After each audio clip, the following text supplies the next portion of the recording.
ngasi thokiba thawdok wathoksin khomjinjarakan Manipur Top Channel-dagi i-pausing share tawjage.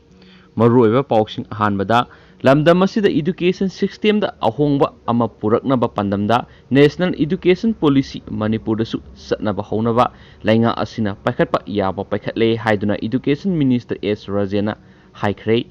Wafam asi ngasi wangkhem A-sigi manungsana leiba hayel labu mamangi ediga manakta nauna saba loiraba sangadana leiriba hayel labu mamang primary school gi phibam yengsiladuna minister na phungdokhibani. Khongset asida MLA K Megasandra Education S ki Director L Nandakumar amadi Additional State Project Director T Phulensu loinakhi. Minister na National Education Policy asi satnaba hauba yananabagidamak the task force ama sema loire.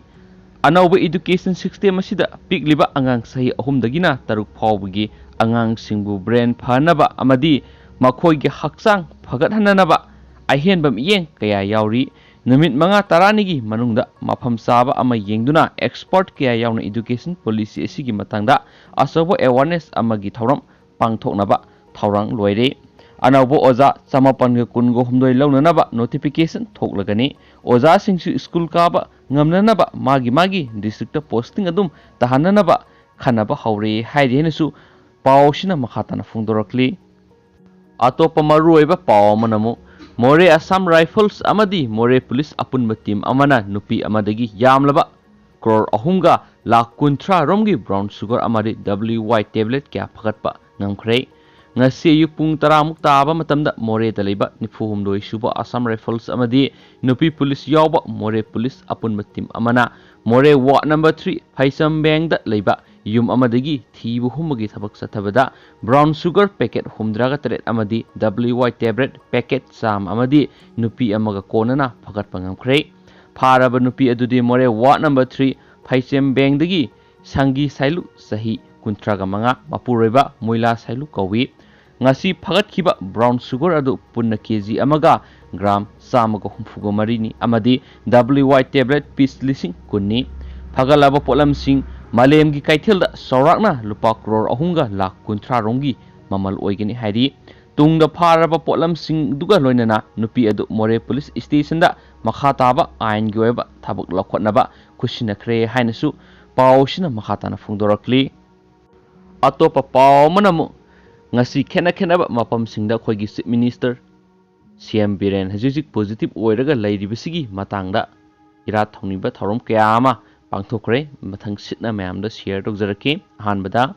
maitai li punna ngasi COVID-19 positive oiraba Chief Minister N Biren Singh gi haksang phagalaknabagi damak sanamahi kiyongda lai khurumduna thaunijare. Panbayai CM Biren haukiba nomaijing numita test tawbada COVID-19 positive oiri haina confirm tawkhibani. Aduga atopa nakala maromdana mu mayam Thangal Jati nasu COVID-19 positive oiraba Chief Minister Biren gidamak taibang semba mapuda thaunijakre. Ngasi Thangal Jati gi miyoi kyana ningthau phamda lai khurumbagi thorom pangthokhi. Aduga atopa amadana mu Kangla Tongbi dasu Nepali kayana CM Biren gi haksang phibam phagalangnabagi isorda thaunijakhi. Ngasi Kangla Tongbi da laiba Siba Mandir da Lining School gi thorom pangthokhi hainasu pawsina makhatana phungdorokle. Duga mayam Manipur Top Channel gi maike degisu khoigi Honorable Chief Minister Biren athuba matamda recover tawduna negative oiba oirasanu haina appeal tawjari. Makha chatharak point atopa maruoiba paw khara namu makha chatharak point atopa paw khara namu Karnataka da college amadi higher education gi mahai loisang sing ngasidagi hanglagani. State asigi oina final years graduate amadi postgraduate mahairoi singi oina ngasidagi mahi tamba haurani.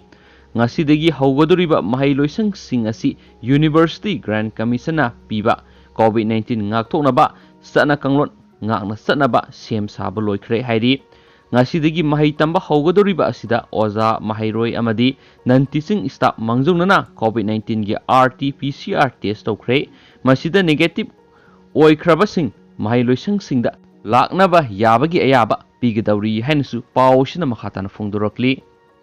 Atopa maruoiba paw mana atugi matik yamna ngakningai oiraba paw mayamda share tawjage. Yamna ngakpa paw mani ngasi Assam Police na Army Jawan saba fake Army Jawan taraga mathoi phagatkhre. Makhoisi Guwahati ki airport lokpriya Gopinath Bordoloi International Airport makhoi singsi army gi asaba dress ki setlakana leirambadagi makhoi si Assam police na fagat kibane hairi aduga phagalaba sigi fake army jawan singsi makhoi singsi airport ki mamang thangma saruk singda kuisa chatlakana leirambani suhairi aduga na makhoi tara mathoi singasi ngasi ngarang tagi natana tha amaromgi mamanggi mpham kharada chatuna makhoina fake army jawans ki dress setlakanda laibani hairi duga hauji makhoida investigation chathari haina senior police officer amana makhatana phungdorakli amasum fagalaba fake army jawan taraga mathu esi mingondagi huran chinthi toba miyoy ngaktani suhairi makhoi singsi mingonda gari yonba amasum atopa electronic material sing yonbada chauna senaba misakni hairi duga police singna makhodigi four wheeler amasum motorbike manga amasum makhoina sijinaraba Indian Army gi fake identity card singsu phagat khari duga makhoi singasi atopa illegal activities ka Guwahati da thokpa thado othok kya da sienaba misak singni hainasu pawsina makhatana phungdorakli amasum atopa pawamana Tengnopal district ki More ward number 9 gi mafam amada lanai yum sananaba sing tem thoklubada malem gi ani suba lanjau gi matam gi oigani thajaba bom sam kungani thoi phangle bom sing adu ngase ayuk pung 10 rom tabada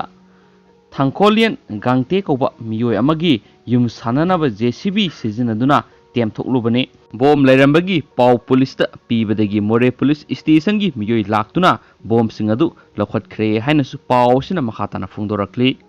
Roshilakpoina topa paw manamu nagagi wari the India government onthokpa phibam amada laire India government ka wari Nagaland dagi lalhauba group singamasum praja section kayana yamna thuna khuyek pinana bakana taksilinga imarakta atopa nakal amadagi National Socialist Council of Nagaland IMna makhoigi tongan flag amasum constitution gi demand tawduna laikhiba asina India government asi onthokpa phibam amada laide India government ki awangba thaki pawgi likun amagi matungina India government ki stakeholder punama yawba waroisin purakpa pamli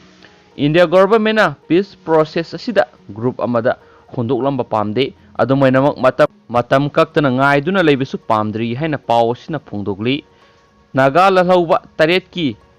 umbrella body oiriba Naga National Political Groups